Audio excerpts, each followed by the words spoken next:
We already saw how colors could be applied in your HTML page. We saw that in the HTML sessions, but we'll see how colors could be applied through external CSS. When I say external CSS, it's all the same with internal CSS and inline CSS.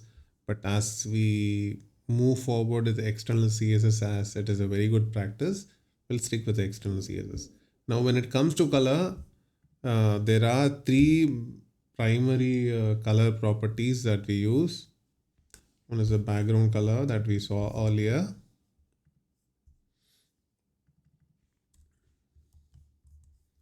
Now I'll use the same border example.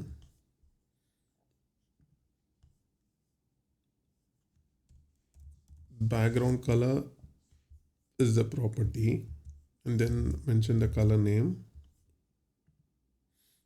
To get the background color. Obviously, for border, you could use a shorthand or the border color. That's why you see the green here. And then color.